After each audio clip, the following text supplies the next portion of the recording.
Blog Talk Radio. Live from Washington, D.C., it's Quintessential Listening, Poetry Online Radio. QLPOR, as it's widely known, features a bevy of poets, spoken word artists, and live poetry readings with best-selling authors. Your host is Dr. Michael Anthony Ingram. Good evening, everyone. I am Michael Anthony Ingram. Welcome to the program. I am delighted to welcome internationally acclaimed poet Jennifer M. Garnatz to the program.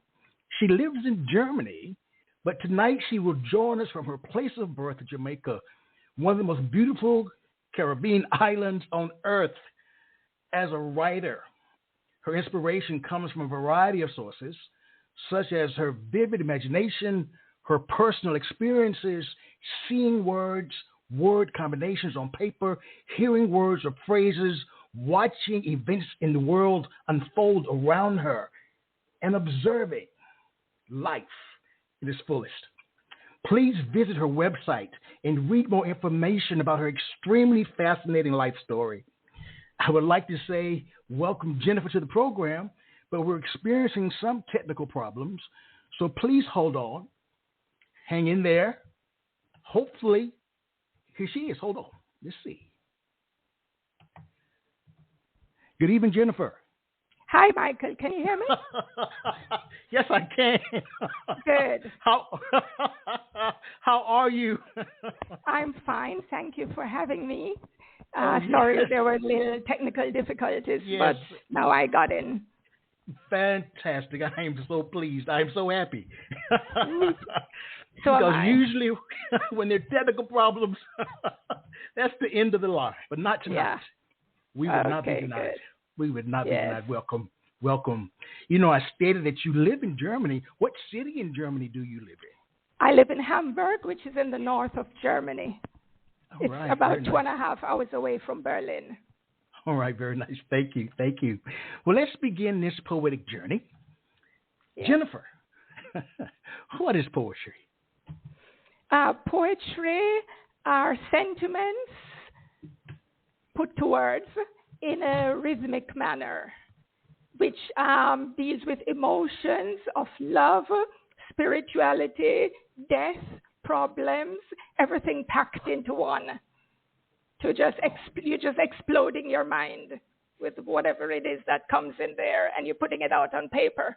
Or in this modern world, you're putting it writing it immediately directly into your cell phone in the notes. Yes. Exploding your mind with words. Flesh that out for me. Tell me more about that, the exploding part of it. Well, I write on all themes. My mind makes click on different themes, and the words just sort of explode out of my mind onto paper. You know, I write about death, problems, like I'm walking in the street and I see a mad person, and then, you know, I wonder what made that person become crazy, what made that person become homeless, you know, and then I sort of imagine myself speaking to the person. And for instance, I have a poem dealing with exactly that experience, because I always feel sad when I see poor people around, and I always wish I had enough money to sort of help them by putting, you know, like establishing an old people's home or a homeless home. You know, I just want to help people, but I don't have the funds, so I help in the little way I can, by either, if I'm walking past the store and I see a beggar, then I will just, and I have the time, I will go inside and I'll buy a sandwich and a drink and then give it to the beggar, because I know I'm getting my salary at the end of the month. Yes. You know, it's funny, when I reread your biography on your website, then you made the statement that I do what I can within my means. Exactly. That stood out to me. So, and again, I just read it. So for you to say that, since we've been talking, I just read that. I can understand. I think that's such an honest assessment of life, to do what we can within our means. I'd like that so much. Exactly. If more people would do that, then more people would be helped and less people would be homeless. Yes, I agree. So, based on what you know about the world, based on what you've experienced, is poetry important? Well, I would say poetry is important in that it's a quick way of getting experiences, of getting problems of society out there in the open.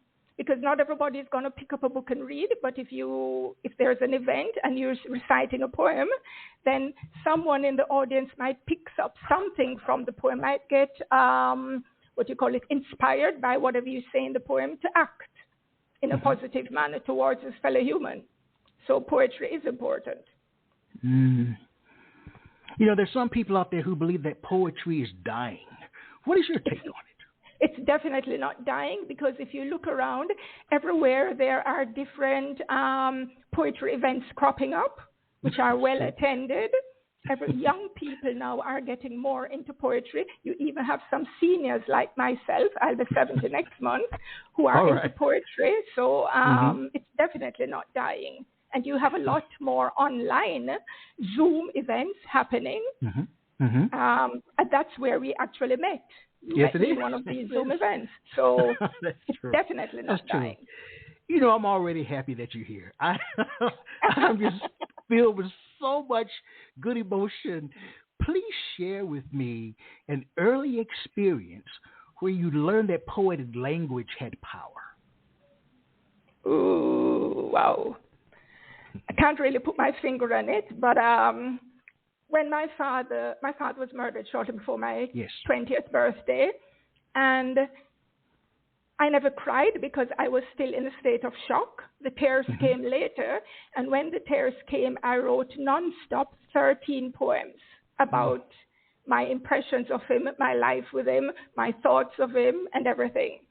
So that for me is just one experience, I would say, where I know poetry. And then there are times I've read poems to other people, and they have told me, "Who are you?"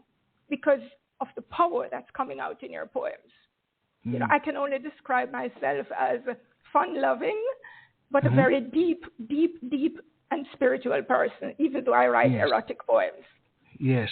Well, let me ask this question. So you said you wrote 13 poems. Was there something special about that particular number of poems? 13? No. Those 13 just came. It just flowed. I wrote more later about him, so the number is now much more than 13. Okay, I do understand. Jennifer, please share a poem. Okay, since we started on the theme of my father, I'll do that first. Children don't always get along with their parents, and my father was super strict, so I always wanted to have my freedom. And when he was murdered, it sort of shocked me and said, that's not the kind of freedom I wanted. So this poem is titled Reflections. God, I pray because I know you care. I pray because I love you. I pray because I know you will make my dreams come true. But God, one dream was a mistake. That one ugly, stupid, selfish, childish, ungrateful dream. I know I often wished he'd go to hell. But God, I didn't really want the devil to come and take him away from me. It was just childish retaliation. And I was asleep, you see. God, in future, please grant not all my wishes unless they be what you want for me. God, why was my father murdered? Why, God? Why? God, did my father die that I might live? Why, God? Why? End of poem. Wow. Again, when I read your story, it stayed with me. From the beginnings of your tale until all the years later. Yeah. So what do you write about, Jennifer? I know you write erotic poetry. I know you write about life. What are some of the predominant things of your work? the predominant things are problems in society. Problems in society about the children suffering, old people suffering, blind people, homeless, and things happening not only in my immediate surroundings, but things happening other places. Like I have a poem also about someone climbing a mountain, because you have all these people. Recently there was this person who also died there while climbing the mountain, So I'm saying I have this poem that also deals with, everybody wants to reach the top of the mountain, but the mountain doesn't really want them to be climbing it. Well, that is true. You don't often think about it from that perspective. That's true. You are trampling on the mountain's home. So you're right. All great writers have great writing influences. Who are some of yours? And what makes them special in your eyes? I don't have influences because I write my own style, but there are poets I like. Jamaica has a lot of famous poets. Louis Bennett Coverley. We have Muta Baruka. We have Claude McKay, who the British have actually claimed him as their own, but he was actually born in Jamaica. Yes. You also have Edward Baugh, and you have Jesus Afari, who is one of the more popular ones at the moment, And I grew up actually on Shakespeare and Williams Wordsworth, and Byron and Keats and those, but my poems have nothing to deal with them. My poems deal with reality. Yes. Reality. What is reality, Jennifer? What is it? Explain it to me, please. You're a wise person. Explain it to me. Oh, I'm not that wise. For me, reality is everything I see happening around. For instance, the problems we're having in Jamaica. It's a reality that prices are rising. The minimum wage in my country is only 13,000 Jamaican dollars a week, and yet you can't fill your fridge on the half of that. So the result is you have crime rising, you have people not eating properly, and yet you need to eat properly to remain healthy. Yes, you do. Yes, you have cost of living. You have cost of living raising, with rent being high.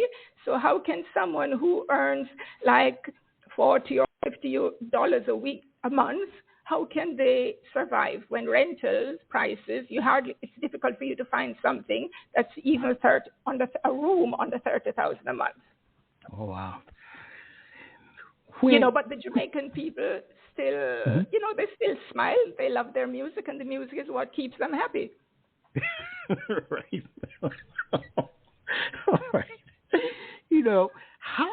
How does a poem begin for you, Jennifer? With an idea, a form, or an image? It comes in different ways. I was at an exhibition recently, and there was a title of a painting. It wasn't the painting that really made a click in my head. It was the title of the poem. But I will do that poem for you at the very end. Okay. Other times there are just situations where I look at the fact that a lot of guys go to bed with girls, or girls go to bed with guys, and they're not yet married.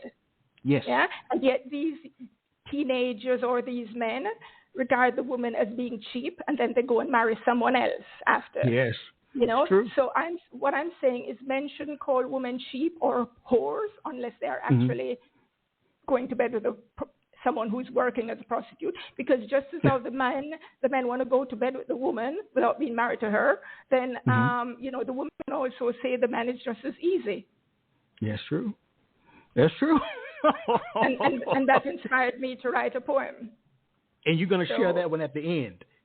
No, the one about the painting I'll share at the end. This one I can share whenever you're ready for me to do another poem. All right, share it right now. I want to hear it. Right. Okay, it is titled Tactics. You sized me up lusting. I smiled inwardly, waiting. My cool expression did not betray me, but I too wanted you. Your yearning gave your legs courage. They brought you to me way up close. You speeched me down. While your heart loaned your lips its voice, I felt your excitement, inhaled in sweet ecstasy your heavenly scent. I allowed you to court me. As I finally gave in, giving you my whole, you began sticking out your chest like a proud cock, going around boasting to all your friends, stating you captured me easily. Bullshit. You see, I too had eyed you lusting, wanting. Oh yes, I too wanted to possess you. Now I've got you. Ha! End of poem. Oh, and you are right. It is a two-way street. It does take two to tango. Exactly. Therefore, men should stop branding women. Yes. Let's imagine for a moment that a poem is like a cake. All right? Okay. All right. What are the ingredients that go into making that cake that's a poem? What goes into it for you?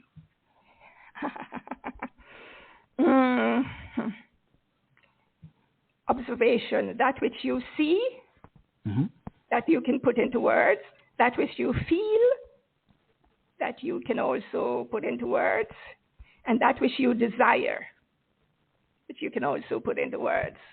That which makes you fair, you can also put into words. That which makes you happy or glow, you can also put into words. Communicating with God, you can also put into words. Mm-hmm. So practically everything can be put into words. You just have to mix it around to get the right recipe in terms of placing it line by line to make it into a poem. All right. So when you create a poem, who leads, you or the poem? The poem. Tell me more. Because I say the poem leads because I just write without being able to control it.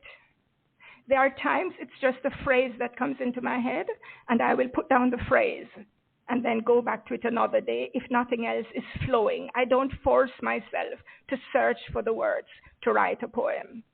Mm-hmm. There are other times an idea comes into my head or a word, and I just write nonstop. Mm-hmm. Sometimes 1 page, 2 page, 3 page, 4 page, 5 pages. Wow. I just let it flow out. Mm-hmm. So the poem controls me, not I control the poem. All right. I will just go back and edit it probably, or maybe say, oh, it would sound better if I added something else to it. Mm-hmm. Mm-hmm. Mm-hmm. So I'm enjoying you. I'm so happy. I'm so happy. You just don't know. You. I'm happy so to happy. make you happy. Well, thank you very much. Thank you very much. Thank you very much. Now, when you think about writing a poem, how would you classify your ability to write? Is it a creative gift or a creative art? What do you think? It's a God-given gift. Talk to me. Tell me more. It's a God-given gift because I feel that God is the one who leads me to write. Okay. You know, I grew up without a mother. My father was a businessman, so I grew up in boarding schools, or he paid for me to live privately with other people. The only person I could really communicate with as a friend was God, because my father made one thing. He made sure that we went to church on Sundays. And if he didn't get up out of the bed early enough, he would be coming into the room and shouting and say, get your out of the bed, you know, and go to church. So therefore, God and my father have been the two main influences in my life. Now, I can't remember. Now, were you an only child? No, but my father was married once. His wife died childless of cancer. Okay, yes. And so when his girlfriends told him that they were pregnant, he took over the financial responsibility, but he never lived with a woman again. So I never had a mother figure growing up. Okay, I understand. And in prep school, I found myself treating the younger ones as how I would have wanted to be treated. So I'm always sort of looking out for younger ones and giving them the love that I never got from a mother. I understand. You know, again, your story is so striking. I mean, have you written about it in book form? I mean, I started an autobiography, but at the moment it's only in the draft pages, and it's only just a few pages that I've written so far. All right. Well, again, like I said, you have lived a life. I guess we all live lives. Yeah, my life has been ups and downs, but, you know, my father always said, smile and, you know, don't wait on people to make you happy. You got to make yourself happy. Yeah, it's so true. Well, it's almost like we're in a private conversation, but that's so true. That's so true. You know, so I try to find my joy in life. You know, you get depressed a moment, but depression is something that doesn't stay. You've got to make sure it doesn't stay. There are so many people at the moment who are suffering from depression. You know, so many people committing suicide. It's very, very sad, particularly when it's teenagers or young kids. Yes. You know, the world we live in, and I share this every time in every program, but 400 guests, I guess, almost. But there's the good, the bad, the ugly, as well as the indifferent. Jennifer, you've heard me make this statement. What do you view as being the role of a poet in modern day society? What is our role? What are we here for? Well, I definitely would not say that we are there to guide the world. What I'll say is that we are there to inform the world about what is happening and to try to touch the hearts of the people so that they will look at things maybe differently or they will sort of, you know, try to do better within their lives.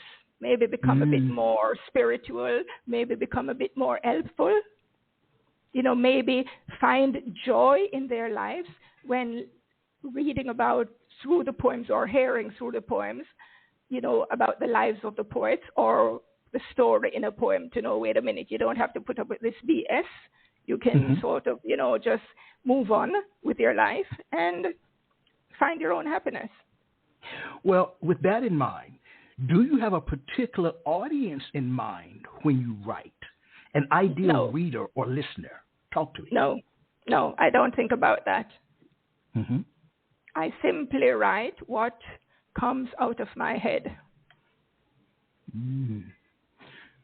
With that in mind, please. But if I am presenting my poems before a live audience, then I carefully select what I think I would want to present on that particular day. Okay, I understand. Share another piece. Okay, this one deals with something I mentioned before about me reaching out to an insane homeless person. It's titled, Intruding Upon Your Isolation. In your eyes, a smile. I saw it flash by. On your forehead, a frown. Your brows knit, your ears twitch, your lips defiantly poised. Where are you? Do you even hear me when I speak? Can you comprehend my words, or do they sound garbled nonsense? Your eyes point to mine, yet they seem blank, so bleak. Do you even see me? Where are your thoughts? What do you see inside your head? What do you feel so isolated in your stead?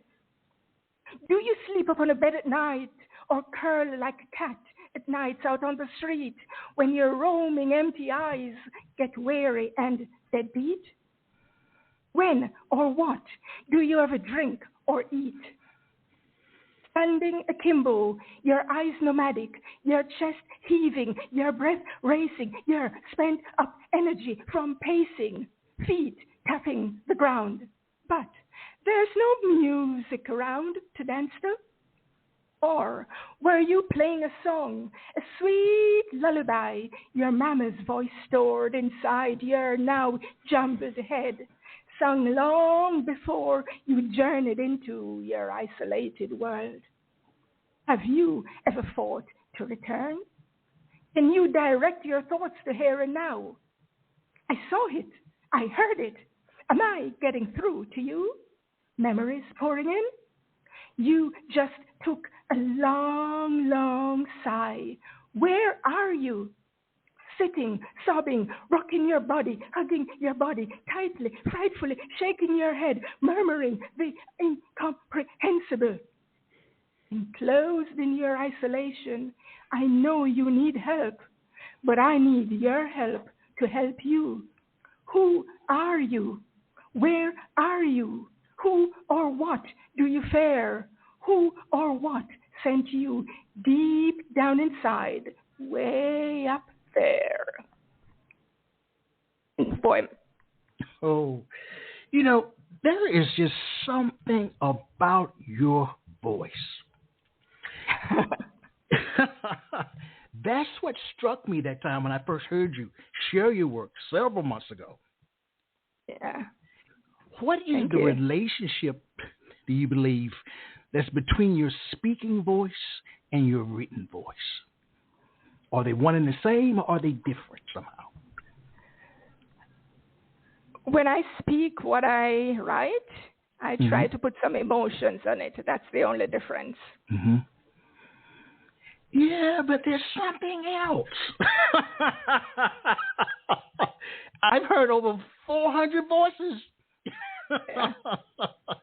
And in addition to the emotion, I can't put my finger on it, Jennifer. It's very powerful. Oh, thank you. What else do you think it might be, in addition to the emotion? Maybe it's my inner self. Okay. Pouring itself out through the poems. That could be the case. That could be it. Because one of the questions that I ask people is that they usually say that you can look to comedians, artists, musicians, and poets to find a quality that emerges naturally from them when they're sharing. And that's what I'm sensing from you. There's that inner voice that's coming out. Yeah, this other me. Yes. See, I'm good at what I do, Jennifer. That's why they pay me the big bucks, because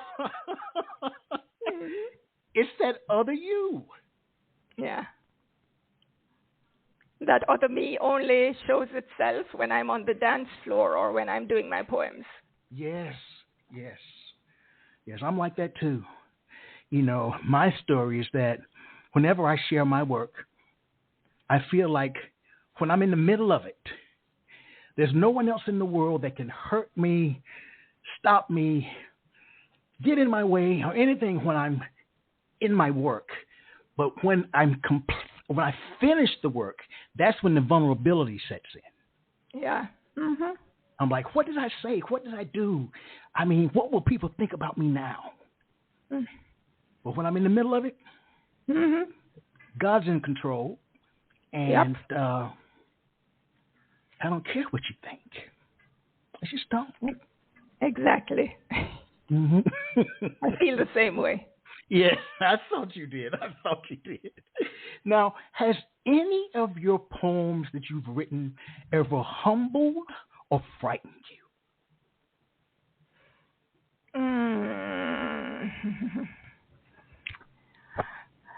Yes, but I just can't pinpoint any of them right now. There's one I wrote, again, about my father, called Soliloquy. That's a very long one. It deals with the way he treated our mothers, us, and about the way he died. And after I read it, it's really made me sort of question myself. Wait a minute, do we have a love-hate relationship, or is it just a love affair? Because I knew I was totally afraid of him. Yes. I've only feared two persons in my life, my father and my elder brother. Because my elder brother used to beat me up when I was a child. Okay, all right. He doesn't remember it, but he was the one feeling the pain. The one who feels the pain, remember the pain, not the one giving it. That is so true. I had a conversation with my sister recently about something that I'm the elder brother that she said I did to her when we were growing up. Of course, I didn't remember. Exactly. But she was still mad. No. Oh no, I'm not mad. I'm not mad at my brother. Oh, I'm just being funny. No, I might be right. She was still mad. She was still mad. Please share another poem. Okay, this is a romantic poem. Oh, I'd love to hear it. Titled Journey to Your Mind. Let me journey to your mind, honey. Only then can I tell you if you are really meant to be mine. Good looks alone is not enough for me to judge someone by. Personality and a good mind are what really gets me high. So first I must journey to a hidden place that truly reveals who and what you are. Do let me journey to your mind. Only then can I tell if you are really meant to be mine. Let me journey to your mind. I love you deeply. I cannot tell you that, not yet. I need you badly. I cannot reveal all that, not yet. When may I journey to your mind? When will you unlock the door? When will you let me in? I need to know what goes on in there. I need to know, I just must know if you're the one for me to share my life with. I do so want to share myself, all my love with you. I've opened up all my doors, but you are still a mystery. I gave you me. Should I not have given all? Does your holding back mean the beginning of my fall? Give me even just a little glance. It will reveal to me if there is the remotest chance. Locking me out is neither loving nor kind. Do let me journey to your mind. End of poem. You know, writing poetry and sharing poetry are two very different things. What made you decide to write and share your work? Well, write, there's no reason for me to write. It just came. I actually started writing verses or composing songs when I was around 7 years old. My elder brother, Patrick, and I slept in the same bed. And, you know, children are being sent to bed at 7 o'clock in the night, but the kids are not really sleepy. But they have to go. So there was a street light coming in onto our bed. And then one night my brother said, let's sing pop songs. You know, in those days, in the 50s, it was really, in the early 60s, in Jamaica, there were a lot of British and American pop songs, you know, Cliff Richard and, you know, Everly Brothers, Righteous Brothers, and all these people. So we would sing all those songs we knew. And then one night, we sang all the songs we knew and we couldn't fall asleep. And then my brother just said, let's make up our own songs.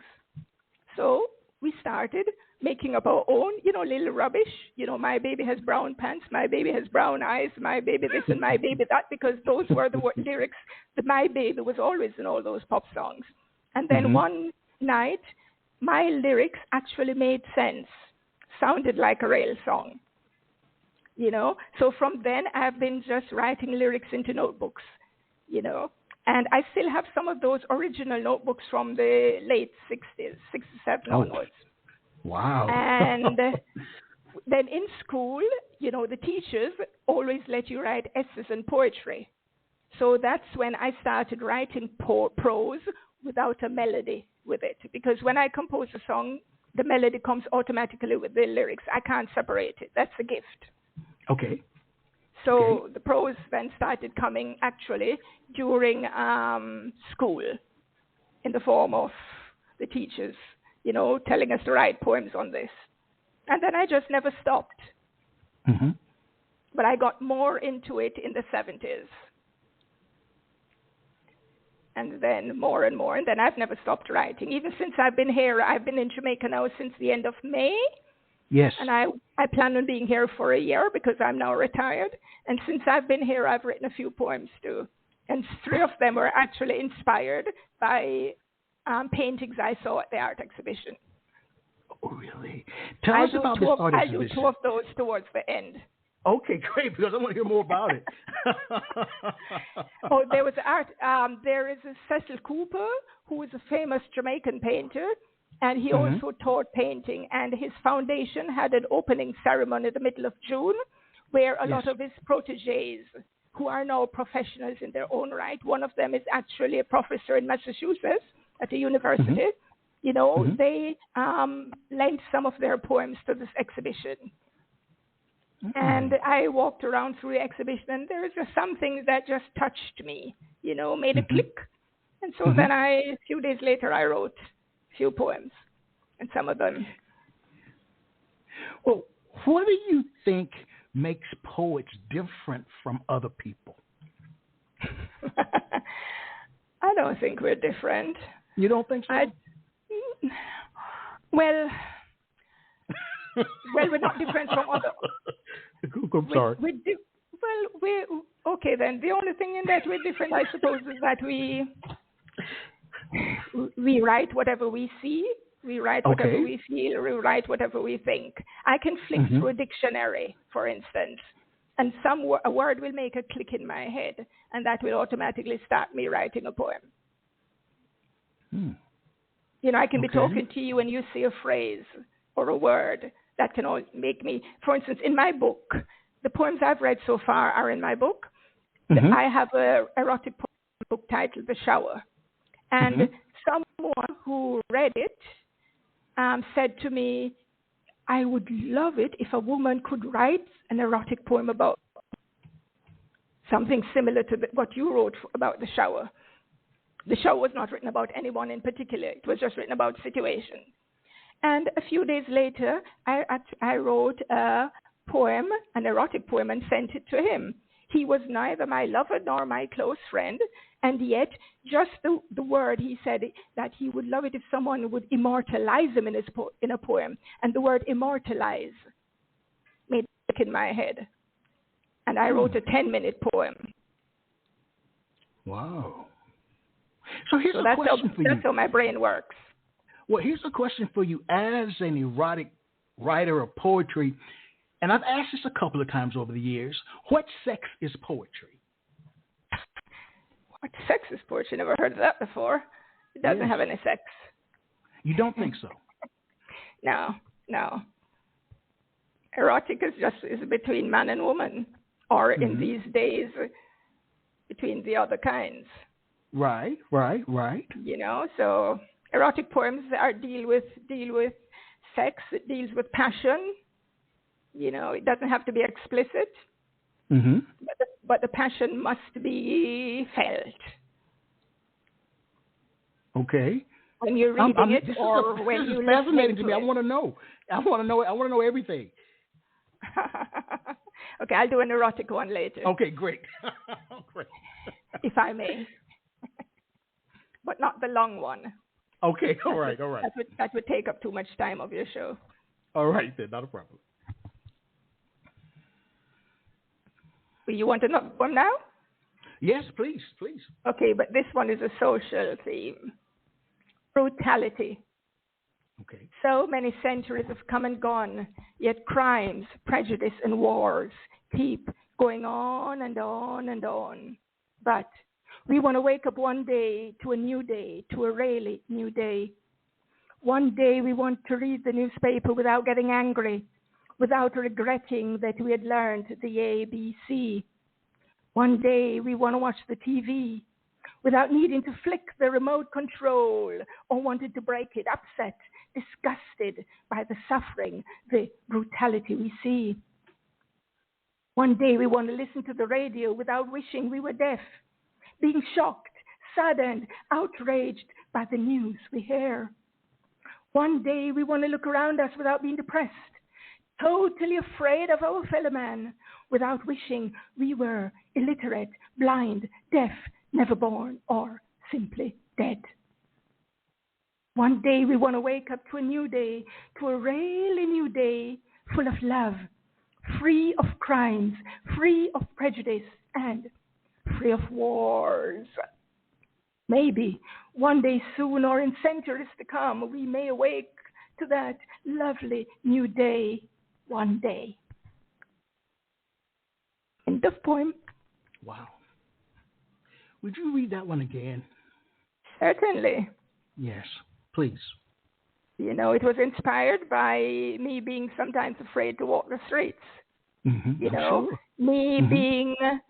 Me seeing some of those scenes that they show on TV, you know, or being shocked by what I hear on the radio.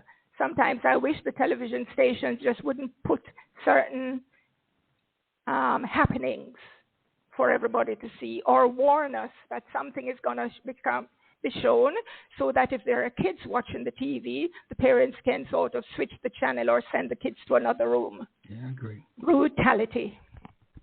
So many centuries have come and gone, yet crimes, prejudice, and wars keep going on and on and on. But we want to wake up one day to a new day, to a really new day. One day we want to read the newspaper without getting angry, without regretting that we had learned the ABC.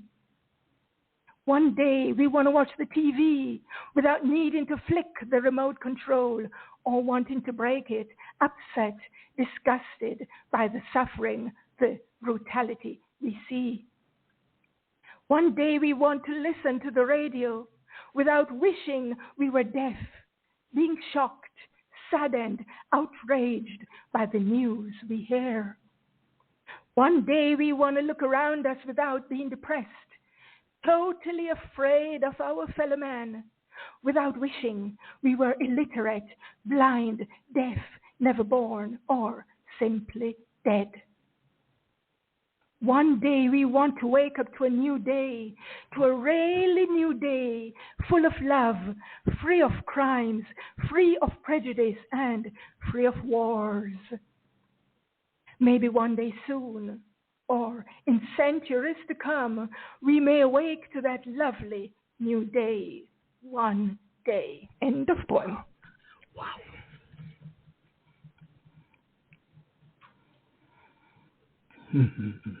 That's what I wish for myself and everybody, but I know it won't happen in my lifetime, sadly. Yes, well, I know. You know, when I listen to you share your work, you really, really make me think, and I love that. I love that because it makes, for me, the questions that I ask different, because I pull on different information. I pull on the thoughts that I hear, the words that I hear, and I really appreciate you for that, because tonight I've got a new question that I'm going to start asking people. Is poetry genderless? Yes. And it goes back to my question when I asked earlier about what sex is poetry. No sex. I guess I don't mean from the physicality part of it, but just is. So you make me think, Jennifer, and I love it, because is poetry genderless? Is it sexless? I'm gonna have to invite you back for part 2, because because when you make me think of new stuff, I knew you'd be a special guest. Oh, thank you. Yes, I'm I honored. really did. I'm not sure whether you're gaining anything from it, but Lord knows I am. Oh, yes, I am. Thank you. What is for you is the hardest and what's the easiest and then the most difficult part of the writing process for you, writing poetry? Wow. Well, I would say the hardest part is when I get an idea, but it doesn't flow immediately. That's the hardest part. So then I just go back to it a few days later, and if it still doesn't flow, then I go back to it. There's some poems that I write all in one go, and there are a few where it doesn't flow immediately, so I just write, leave it, go back again, and see if I get an idea and write. So there are a few poems that are done in 3 stages, but most of them usually flow. Okay. So when you think about writing poetry, what about the editing part of it? Some people are really sticklers around editing, while others are more relaxed. I am the relaxed type. Tell me more about being relaxed in terms of writing poetry. Well, I read it, I look at it, and then I say if I like it. And then I just say, if I like it, then I say, okay, can I add something to it to make it even a bit more stronger, to make it have a little bit more information that, would make it sound a bit more, sort of give it a little bit more spice, so to speak. And then I might look at the grammar and then see, or look at the punctuation. And most of the times I just say, okay, the punctuation is not important for me right now. Important is just that I get the idea on paper. And then the punctuation can come later, before I send it to somebody or before I put it on my Instagram. So knowing what you know about the world, your lived experiences, is writing a poem letting your guard down or building a wall? Well, it's definitely letting a guard down in my erotic poems and in my political poems, because then I don't care what anyone thinks when I write, or when I write my spiritual poems. I know not everybody believes in the God of the Bible. Yes. You have those who believe in Buddha, in Sinti, in Kali, and those other Indian gods, you know. So, and there are those who prefer to think of other things. But so I don't really care about that, what they think. If they listen to my spiritual poems, then they can just, in their mind, cross out the word God and put in whatever they want. But it would be good if they sort of got motivated to think of the Bible, because whether or not you believe in the God of the Bible, reading it does do something to your mind. It can give you some form of peace. It gives me a form of peace. There are lots of things I see in the Bible when I read it that I don't understand why that happened, or how can that happen. But there are other parts of the Bible that I read and I feel at peace with it. I don't like the thing of all these wars that were going on in the Bible, But at the same time, there are other parts of it, that you say, okay, it sort of eases my mind. The Bible is a very contradictory book. Yes, it is. Yes, it is. Now, you've traveled sharing your work all over. Do you try to be original when you share different pieces, or do you prefer to deliver what your audience wants? No. I deliver what I write. I deliver what's in my mind.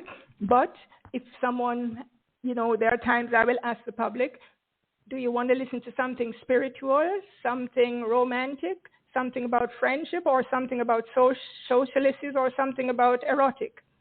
Okay. And then I will give them what they say they want. Is there one that you prefer to share? One type? Well, no, but I do have a favorite poem about my grandparents. All right. Would you share it? Okay, yes. It's just a few seconds. My grandmother was towards the end of her life. They were in their 90s. She was paralyzed. My grandfather was totally blind. And whenever I visited them, I just felt soft in the heart when I saw him sitting beside her bedside, holding her hand and talking to her. He couldn't see her. They can't sort of get up and hug each other and sort of dance with each other as before. And, so like a naughty little thought came into my mind.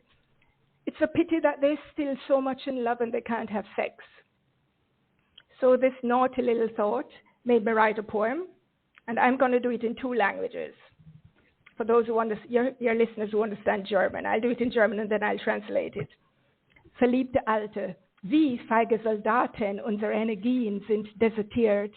Du kannst mich nicht hochhalten und ich kann es nicht hochkriegen. Also lass uns nur küssen und miteinander rumfummeln.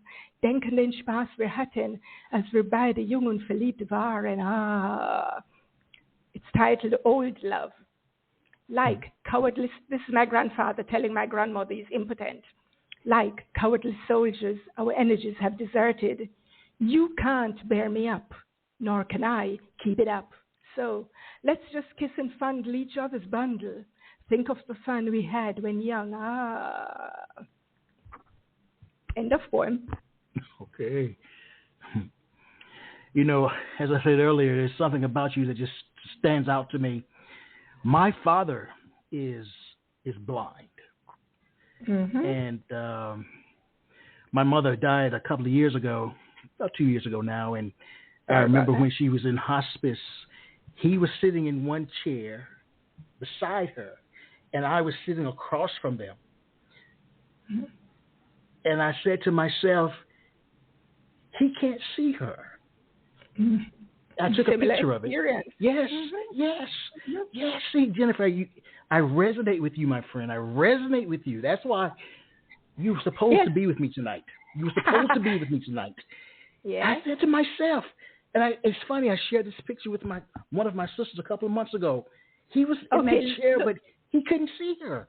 Right. Look on my website again. There's a picture of them on my website. No, really? With him sitting beside her. Yes. Oh, wow. Come on. Seriously? Yes, on my website, there's a picture of my grandparents. Wow. After the interview, take a look at them. I will do that. I will do that. You know, there are certain people you wish would live forever. Yes. And those two are people I wish would live forever. I can understand that. I can understand that.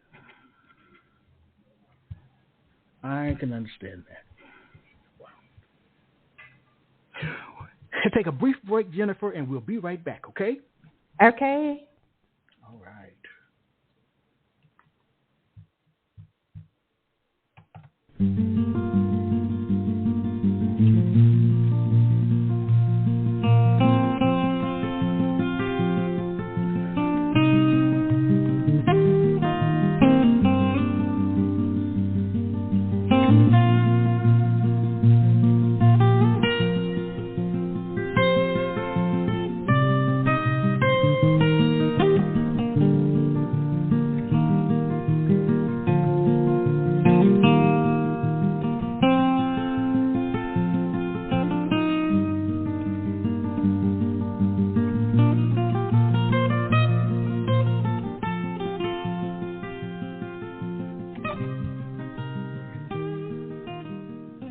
We are back. I am Michael Anthony Ingram. I am here with Jennifer M. Garnatz. Jennifer, please share a poem. This one is for all the men. It's titled The Canvas. My eyes, feeling our harmony, led my hand over the canvas, which, like a boomerang, gave me your masculine body. The erotic radiance in your magnetic brown eyes, piercing so deeply into my soul, touching my heart so intensely that the hot blood led my fingers as if hypnotized, tapping over the canvas, recreating you like an Adonis, my masterpiece. That's how my lovesick eyes saw you as they laid their vision of your reflection into my hand, guiding my fingers slowly, lovingly, carefully, tenderly over your godly body, spread eagle on the canvas, naked as God created you, the very picture, the epitome of the perfect man. That's how I see you. That's how I painted you, my masterpiece. End of poem. Beautiful. Beautiful. If you could tell your younger writing self anything, what would it be?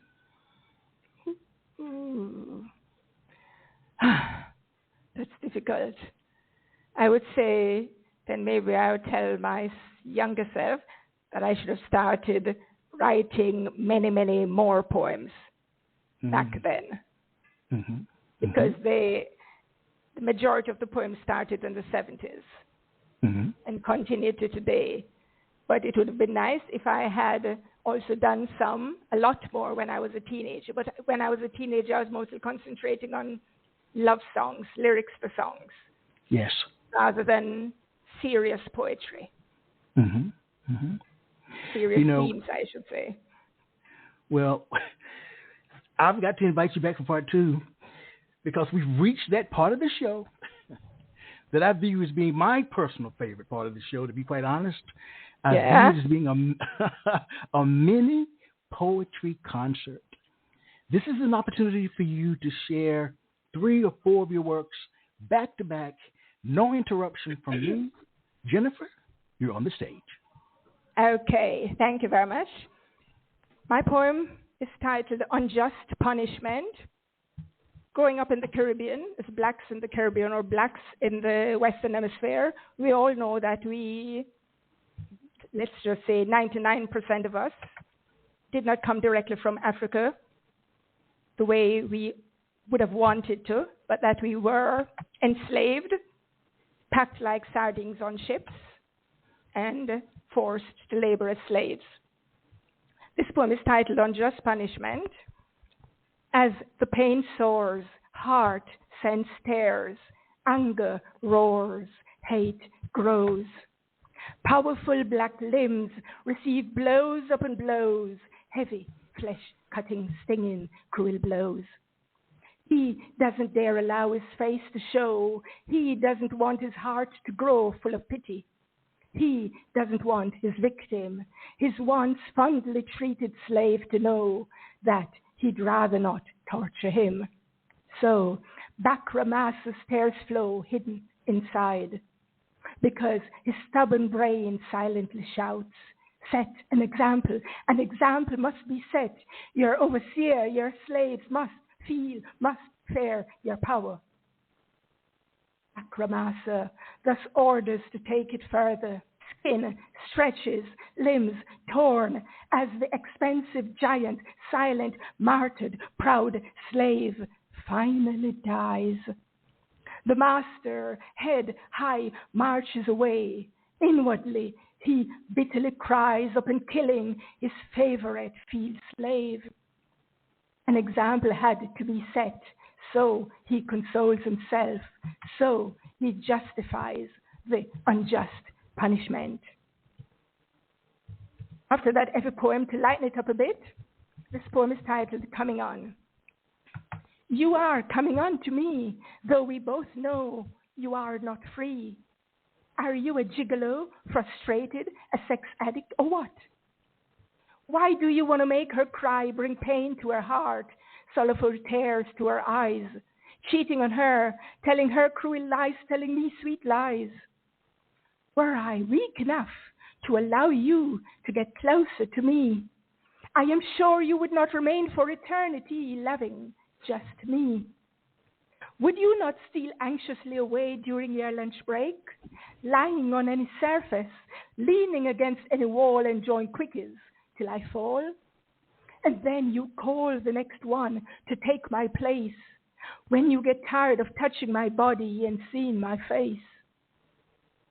Even though my body may be longingly itching to say yes, I am strong enough, not a fool in love enough to get crazy, entangled in your lustful sex trap. Push me, coax me, don't entice me with material rewards. I am strong enough to say no, accept it, just go. My next poem is titled Eye of the Beholder. It was inspired by a painting by a young Jamaican woman, Shandice, whose painting was at the Cecil Cooper Foundation exhibition. Your eyes behold my outer shell. I smile, seem happy. You automatically think I'm doing well. The eye of the beholder can never truly deduce what's going on beneath inside this outer shell. Turmoil within, so I smile without, too scared to evoke feelings of pity, feelings of disgust, arousing mistrust. I project outward lightness. I project a carefree me. I project a strong woman, deep in thought, though emanating from a heart, suffering from love sickness, something no one could ever guess. Many internal, external mobbing battles I have fought, won them all, destined to never fall. I dictate just what part of me the eyes of the beholder should get to see. My next poem, Love Mask, is inspired by the title of a Brian McFarlane painting, titled What's Behind the Love Mask? I asked him at the exhibition what inspired him to write such a title. He said it's a complicated story. So I wrote a complicated love poem. You speak of love, of loving me wholeheartedly. You smile at me, I believe I see longing in your eyes. I feel your touch, hot fingers burning with a desire, setting my body on fire, willingly giving your body to me, seeking my reciprocation, as you cover my senses with your overwhelmingly sweet, electrifying love potion. But it seems only temporarily, though I longed for you eternally. Was it all a love mask you were wearing? Something is amiss. I sensed it in your today's morning kiss, so different from yesteryear. I heard it in the way you called my name. I saw it in the way you looked at me as you turned your head away, cutting your eye, not revealing why. Your love is waning, though my love is waxing, though I'm still full of yearning. What's behind your love mask? Can it be you are two-timing me? Now I wish my love for you was not so strong enough to make me so weak enough to be so deeply hurt inside that I feel the gut-wrenching pain, sensing, no, now knowing my love for you is all in vain. This hurt will hurt, leaving me in mental agony for months to come, after you've gone to the other one. Still, you won't reveal to me why. What's behind your love mask? Why yesterday make love to me so passionately, then today burst my romantic bubble, leaving my heart in a confused rubble? Was that your selfish parting gift, flying me sky high in sweet ecstasy unexpectedly, dropping me like a bomb, exploding into oblivion? What's really behind your love mask? Who is, what really is the personality you have so cunningly, so successfully been fooling me, made a complete fool of me, hidden behind your secret love mask? And I can't even take you to task, as in your secret world happily you bask. Who is, what is really behind your love mask? That poem I wrote in one go, non-stop. Thank you for giving me this opportunity. I'll save the other poems for the next time I'm back. All right. Yes, because you will come back. You will come back. Do you think you were meant to be a poet, Jennifer? Well, yes. God didn't give me a voice to sing. I love to sing, but at boarding school I was told to confine my singing to the bathroom. So I guess this is God's way of, saying, okay, I didn't give you the talent to sing, but I've given you the talent to write. So I thank God for that. Well, what surprises you most about being a poet? The ideas that I come up with to write poems. Mm-hmm. Because had I not been writing the poems, these thoughts would not have been going through my head the way they do on paper. Mm-hmm. Mm-hmm. Wow. You know, writers and poets write for a myriad of reasons. Some write primarily to speak a message to their audience, while others write because to stay silent is not an option. Jennifer, my friend, why do you write? Or why do you continue to write? I continue to write because things I see, things I hear, things I feel inspire me to write. Mm-hmm. Mm-hmm. You know, I saw a documentary the other day on NBC. Yes. It's about something that happened in 2016. There was a young woman, Kyra. There is now a foundation called Kyra.com, Kira. This woman was in the hospital giving birth to her second child. And the husband noticed that she was bleeding. He called the nurse. Nobody responded. He called the doctors. Nobody responded. When they finally responded after almost an hour, it was too late. She died. A former healthy woman died of hemorrhaging in a hospital. How can that happen in this modern world? And that inspired me to write a poem. I'll let you hear it next time. All right. But I'll send it to you by email so you can read it. Okay. All right then. Beautiful, beautiful piece.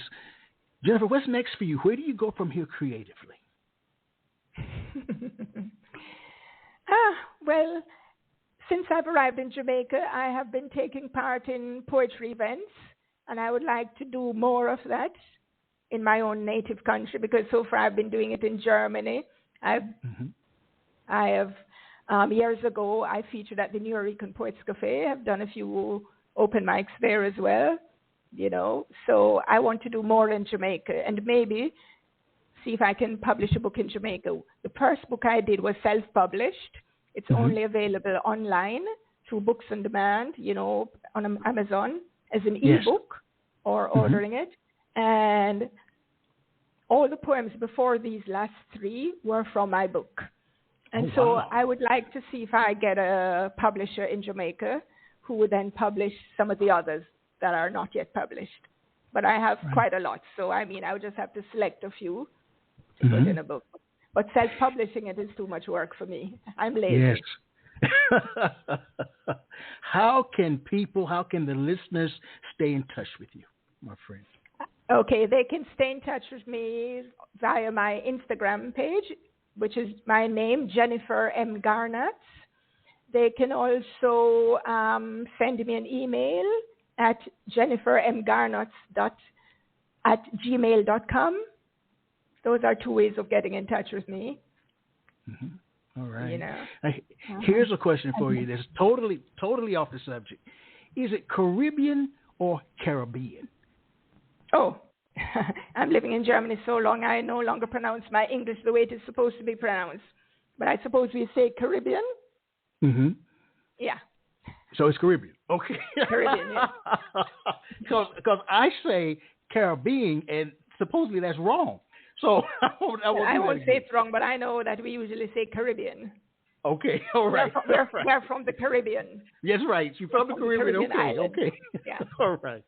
Well, look, I want to thank you so much for brightening my evening as well as the world's tonight by sharing your work, sharing your perspective on life. I wish you nothing but continued success. I want, from this point forward, to follow your career. When you have engagements, please let me know. Zoom engagements that I can sit in on, because I just enjoy hearing you share your work. Okay, I definitely will. And I thank you very much from the bottom of my heart for inviting me to be on your radio show. I really enjoyed it. I enjoyed communicating with you. Well, thank you. I love your happy voice. Well, thank you very much. And you contributed to that. You really did. You really did. With 4 minutes to go, we were together at 8:02. That's good. All right, that's everyone. Good. All right. Well, to the listening audience, as I share with you every time we're together, let poetry ring somewhere throughout the land. Take care, Jennifer. Good night. Take care, Michael. Thank you very much. Right. Good night. Bye. Blessings. Bye. Yes. Blessings. Quintessential Listening, Poetry Online Radio, is available on iTunes, Spotify, SoundCloud, and Stitcher. You can also check out the website at qlpor.com.